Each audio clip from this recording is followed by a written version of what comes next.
నమస్తే, welcome to our channel. ఆంధ్రప్రదేశ్లో మళ్ళీ ఎన్నికలు రాబోతున్న నేపథ్యంలో మేనిఫెస్టో రూపంతో ప్రజలను మళ్ళీ మభ్యపెట్టే ప్రయత్నం చేస్తున్నారు సీఎం జగన్మోహన్ రెడ్డి. అయితే పాత పథకాలకే కొంచెం రంగులద్ది ఈరోజు మేనిఫెస్టో నవరత్నాలు ప్లస్ అంటూ రిలీజ్ చేశారు. మరి గతంలో ఇచ్చిన హామీల గురించి కొన్నిటి గురించి అయితే ఊసే లేదు. మరి ఈ మేనిఫెస్టోలు ప్రజలు నమ్మే అవకాశం ఉందా? మరి ఈ మేనిఫెస్టో ఏ విధంగా ఉంది, ఆయన ఎలాంటి పథకాలను యాడ్ చేశారు, అలాగే ఆయన ఊసెత్తని పథకాల గురించి మరిన్ని వివరాలు తెలుసుకునే ప్రయత్నం చేద్దాం. మనతో ఉన్నారు senior political journalist Durga Kumar గారు. సార్ నమస్కారం అండి. నమస్కారం మన వీక్షకులు కూడా నమస్కారం. సో సీఎం జగన్మోహన్ రెడ్డి గత మేనిఫెస్టోలో ముఖ్యంగా చెప్పిన అంశం ఏంటి అంటే మద్యపాన నిషేధం. ఈ మద్యపాన నిషేధం అనేది ఎన్నో ప్రభుత్వాలను కూలగొట్టింది, అలాగే కొత్త ప్రభుత్వాలను కూడా నిలబెట్టింది. సో అలాంటి మద్యపాన నిషేధాన్ని ఆయన అమలు చేయలేకపోయారు. కానీ ఈసారి మేనిఫెస్టోలో దాని గురించి ఏమైనా మాట్లాడతారా అంటే అసలు దాని ఊసే ఎత్తలేదు. ఎలా చూడొచ్చు అంటారు? అసలు ఒక మనిషి మీద నమ్మకం పోయిన తర్వాత ఇక ఆ మనిషి ఏదైనా చెప్తే కూడా నిజమని నమ్ముతారమ్మా. ఫస్ట్ విశ్వాసం అనేది ఉండాలి ఎవరికైనా.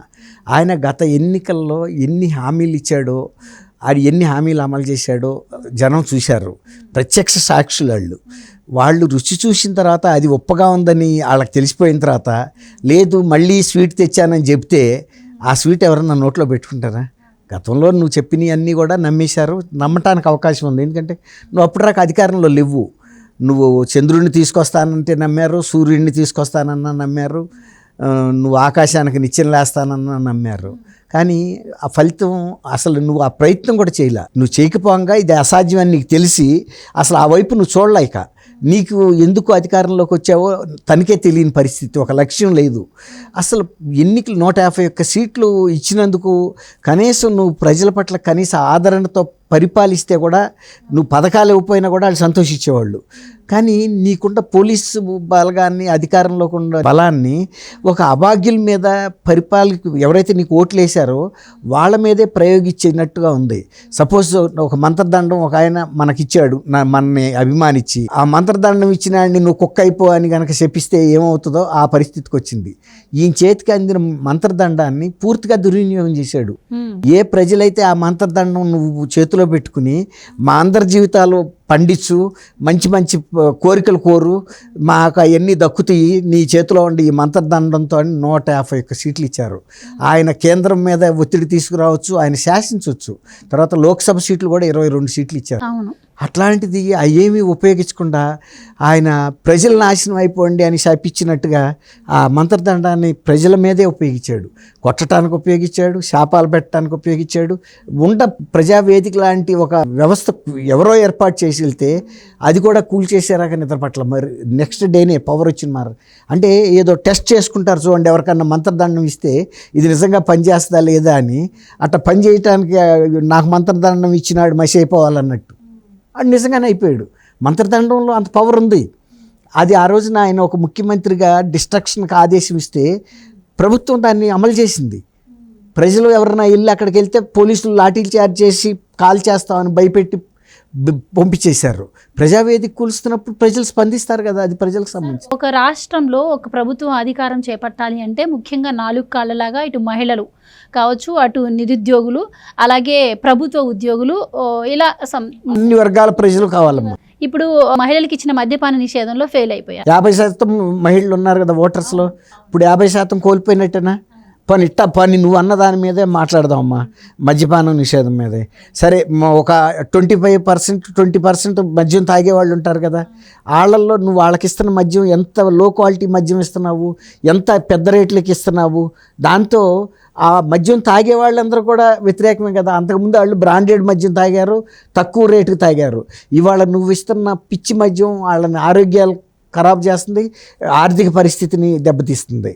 సో వాళ్ళందరూ వ్యతిరేకమయ్యారు అన్నట్టు. ఇంకొకటి నిరుద్యోగులు, విద్యార్థులు. పక్క రాష్ట్రాల్లో చూసాం, నిరుద్యోగులతో విద్యార్థులతో పెట్టుకున్న ప్రభుత్వం ఎంత తొందరగా కూలిపోయిందని చెప్పి. సో ఇక్కడ కూడా రాగానే డిఎస్సి మెగా డిఎస్సి అన్నారు.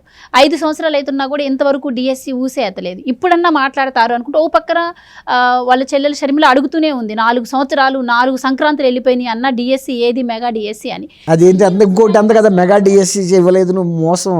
మెగా డిఎస్సి కాదు, దగా డిఎస్సి. సో మరి ఇప్పుడు మేనిఫెస్టోలో అన్న మాట్లాడతారా అంటే ఇప్పుడు దాని గురించి మాట్లాడలేదు, అదేలా చూడొచ్చు అంటారు? అదే అన్న, ఆయనకి పరిపాలన మీద ప్రజలతో ఆయనకి విశ్వాసం లేదు. తను వెళ్ళి సాధించుకురాగలుగుతాను. వచ్చిన ఫ్యాక్టరీలనే పోగొట్టిన మనిషి వచ్చిన వాళ్ళని వేధిస్తే ఇవాళ ఆయన ఏ ముఖం పెట్టి వెళ్ళి పరిశ్రమలు రమ్మని అడుగుతాడు? పరిశ్రమలు రాకుండా పిల్లలకి ఉపాధి ఎలా దొరుకుతుంది? రాష్ట్రం ఎట్లా అభివృద్ధి చెందుతుంది? ఇంకా పైగా మేమే ఆ కంపెనీలను తోలేసామని చెప్పారు, వెంటబడి చేసి. అట్లా అంతర్జాతీయ స్థాయిలో కూడా ఆంధ్రప్రదేశ్ అనేది ఒక ఎట్లా వార్తల్లోకి ఎక్కింది. ఆ రాష్ట్రంలో పరిశ్రమలు పెట్టకూడదు అని పలు సందర్భాల్లో మీటింగుల్లో పెద్ద పెద్ద కంపెనీలు చర్చించుకున్నాయి. అదేమన్నా కీర్తి మనకి? తర్వాత నువ్వే మళ్ళీ వెళ్ళి వాళ్ళ పరిశ్రమలు పెట్టమంటే ఆ పరిశ్రమలు పెడతాయా? రెండోది, రాష్ట్రంలో ఒక ఇన్ఫ్రాస్ట్రక్చర్ అనేదన్నా నువ్వు డెవలప్ చేసావా? పరిశ్రమలు వదిలేసాయి. కనీసం మంచి రోడ్లు, మంచి వస్తువులన్నీ కూడా ఏవైనా ప్రజలకు కావాల్సిన వస్తువులు ఏర్పాటు చేస్తే అప్పుడు కంపెనీలు రావడానికి అన్న అధికారం ఉంటుంది. మన రోడ్లు పరిస్థితి చూస్తేనే అట్లా ఉంది అధ్వాన్నంగా. తర్వాత ఎలక్ట్రిసిటీ సప్లై ఏమన్నా మన దగ్గర ఎక్సెస్ ఉండి ఇతర రాష్ట్రాలకు కూడా మేము అమ్ముతున్నాము, కావాలని చూసుకోండి, మాకు ఆ రాష్ట్రం ఇంత పే చేసింది, ఈ రాష్ట్రం ఇంత పే చేసిందని మనమే ఇతర రాష్ట్రాలకు పే చేస్తున్నాం కరెంటు సప్లైతో. తర్వాత ఇక్కడ కరెంటు బిల్లులు చూస్తేనే వాళ్ళకి అదిరిపోతుంది. మామూలు వాళ్ళు రేపు పరిశ్రమలు కూడా అదే కరెంటు బిల్లు వేస్తారు కదా వీళ్ళు. కాబట్టి వీళ్ళ దగ్గర పవర్ లేదనేది అర్థమవుతుంది కదా, ఇన్ఫ్రాస్ట్రక్చర్ లేదు. సో ప్రభుత్వ ఉద్యోగుల విషయానికే వద్దాం. ప్రభుత్వ ఉద్యోగులకు కూడా సిపిఎస్ రద్దు చేస్తాము అధికారంలోకి రాగానే. తర్వాత అడిగితే అయ్యో మాకు తెలీదు సిపిఎస్ రద్దు అంటే ఎలా ఉంటుందా అని చెప్పి అది మేనిఫెస్టోలో మేము పెట్టలేదని చెప్పి కప్పిపుచ్చుకునే ప్రయత్నం చేశారు. పోనీ 1వ తారీఖు జీతాలు పడుతున్నాయా అంటే 1వ తారీఖు కూడా జీతాలు పడని పరిస్థితి. అంటే ఉద్యోగులకు 1వ తారీఖు జీతాలు ఇవ్వలేరు కానీ మేనిఫెస్టోలో మాత్రం సంక్షేమ పథకాలకి నిధులు పెంచుతున్నారు. సో ఎలా చూడొచ్చు అంటారు? అది కరెక్ట్ కాదు. ఇప్పుడు మీరు అన్నట్టు ఉద్యోగులకి ఫస్ట్ ఏ ప్రభుత్వం అయినా చేయాల్సింది 1వ తారీఖు కల్లా ముందు వేతనం ఇవ్వగలగాలి. ప్రభుత్వం యొక్క ఆర్థిక పరిస్థితి బాగుంటే. అసలు ఇవాళ కితలుగా ఇస్తున్నారు. 5వ తారీఖున కొంతమంది, 10వ తారీఖున, 15వ తారీఖున పెన్షనర్లకు ఇన్ టైంలో ఇవ్వట్లేదు, మెడికల్ బిల్స్ ఇవ్వటం లేదు. ఇవాళ ప్రభుత్వ ఉద్యోగులు మొత్తం వ్యతిరేకత అయిపోయారు. అది వాస్తవం, ఎవరు కాదని లేరు, వాళ్ళకు కూడా తెలుసు అది. ఎందుకంటే వాళ్ళ టైంలోనే పిఆర్సీ వేస్తే శాలరీస్ పెరగాల్సింది పోయి తగ్గటం ఏంటి? వాళ్ళ మీద దౌర్జన్యకరంగా మాట్లాడటం ఏంటి? ఎంప్లాయీస్ని బెదిరిస్తూ మాట్లాడారు. అంటే మీరు ప్రతి వాళ్ళ మీద దౌర్జన్యానికి వెళ్ళిపోతారా? ఆ డాక్టర్ మాస్కులు ఇవ్వని చెప్పినందుకు ఆయన్ని ఎంటబడి వైజాగ్లో నడి రోడ్డు మీద పెడరెక్కలు ఇరగొట్టి చంపేశారు. తర్వాత డోర్ డెలివరీ ఇచ్చిన ఎమ్మెల్సీలని పార్టీలో మందలిచ్చే పరిస్థితే లేదు. తర్వాత మొన్న మధ్య పూజారులను కూడా కొట్టారు. అసలు పూజారుల జోరికి ఎవరన్నా రాజకీయ పార్టీ వాళ్ళు వెళ్తారా? అది దానికి ఒక్కళ్ళన్నా క్షమాపణ చెప్పారా? పెద్దిరెడ్డి రామచంద్రారెడ్డి కాన్స్టిట్యున్సీ పొంగనూరు, ఆ పొంగనూరు నియోజకవర్గంలోకి ఉత్తరాంధ్ర జిల్లా దళిత వర్గానికి చెందిన ప్రజలు వెళ్తే వాళ్ళేదో జెండా కట్టుకుని సైకిళ్ళకి కట్టుకుని ఒక 3 యువకులు అసలు ఈ నియోజకవర్గంలోకి మీరు ఎట్టా వస్తారని అడుగుతారు ఏంటి వాళ్ళు? అది ఏమన్నా రాజరికం? ఇది రాజ్యంలోకి ఎవరినన్నా రాకుండా నిషేధించడానికి? తర్వాత వాళ్ళని ఎన్ని రకాల వాళ్ళని వేధించి కొట్టి ఇచ్చేసి తర్వాత కనీసం వాళ్ళ స్థానిక శాసనసభ్యుడు పెద్దిరెడ్డి రామచంద్రారెడ్డి కానీ, వైఎస్ఆర్సీపీలో ఒక్క పెద్ద నాయకుడు కానీ చిన్న నాయకుడు కానీ జరిగింది తప్పు, దీని మీద మేము ఇట్లాంటివి ఖండిస్తున్నాం, ఇతర నియోజకవర్గాల్లో ఇట్లా ఎక్కడ ఎవరు చేసినా మా నాయకులు చేసినా సరే వాళ్ళ మీద చర్యలు తీసుకోమని పోలీసులు ఏమైనా హెచ్చరించిన పరిస్థితి ఉందా? తర్వాత మొన్న ఈ మధ్య రాజకీయ హత్యలు జరుగుతున్నాయి ప్రతిపక్షాలకు సంబంధించి. వీళ్ళు చెప్పడం కాదు, కేంద్ర ఎన్నికల సంఘం గమనించి రాష్ట్ర ఎన్నికల సంఘాన్ని వార్నింగ్ వాళ్ళని పిలిపించి వాళ్ళ షోకాజ్ నోటీసులకు రిప్లై ఇస్తే అవి సంతృప్తికరంగా లేవని కనీసం 7-8 మంది ఐపీఎస్ ఆఫీసర్లు సస్పెండ్ అయిపోయారు కదా డ్యూటీస్ నుంచి, ఐఏఎస్లు అయిపోయారు. అక్కడే తెలుస్తుందిగా ఈ ప్రభుత్వం యొక్క పనితీరు ఎలా ఉందనేది. ప్రజలకి మేలు చేసే ప్రభుత్వం కాదు, తనకు తను మేలు చేసుకునే ప్రభుత్వంగా కనపడుతుంది. ప్రజల్ని బెదిరించి అయినా సరే ఇలాంటి డొల్లా మేనిఫెస్టోలు రిలీజ్ చేసి మళ్ళీ ఇంకోసారైనా ఉంచిద్దాం అనే దృక్పథం కనపడుతుంది తప్ప నిజమైన హామీలు ఇద్దామని ఆయన అమలు చేస్తాం, గతంలో చేయలేనాటికి మేము క్షమాపణ చెబుతున్నామని చెప్పాలి కదా. ఫెయిల్యూర్స్ని ఒప్పుకోవాలి, తప్పులేదు.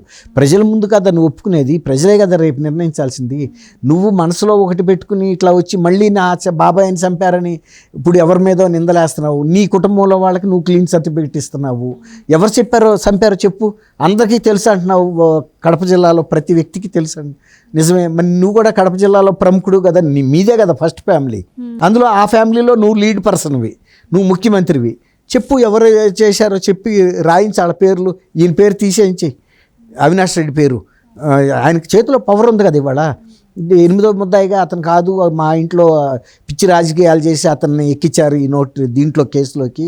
నేను చెబుతున్నాను ముఖ్యమంత్రిగా, నేను ఆల్రెడీ చెప్పాను. అప్పుడు 2019లోనే అన్ని మీడియా ఛానల్స్లో నేను మాట్లాడాను. కావాలంటే ఆ క్లిప్పింగ్స్ కూడా ఈయన పట్టుకెళ్ళి చూపించవచ్చు సిబిఐ ముందు. నేను ఇవాళ చెప్పటం లేదు ఎవరు మా చిన్నాన్ని ఎవరు చంపారు, ఆ రోజే చెప్పాను 5 ఏళ్ల క్రితం. కాబట్టి ఇప్పుడు అదే చెబుతున్నాను. కాబట్టి మీరు వాళ్ళ మీద బుక్ చేయాలి తప్ప మా కుటుంబంలో మా తమ్ముడి మీద ఎందుకు బుక్ చేశారు అని ప్రధానికి కూడా ఈయన కంప్లైంట్ చేయొచ్చు. సుప్రీంకోర్టులో క్వాష్ పిటిషన్ వేయచ్చు కదా, నా అమాయకుడైన నా తమ్ముడిని పెట్టారని. మరి ఇవన్నీ ఎందుకు ఉపయోగించుకోవట్లేదు? ప్రజలంతా అమాయకులు కాదమ్మా. ప్రజలు పదే మోసపోరు. ఒకసారి మోసపోయినందుకు మూల్యం చెల్లించారు. ఈసారి ఆయనకి తగిన గుణపాఠం అయితే చెప్తారు ఈ ఎలక్షన్లో. Right, thank you. Thank you అమ్మ. గవర్నర్ మన వ్యక్తులు కూడా.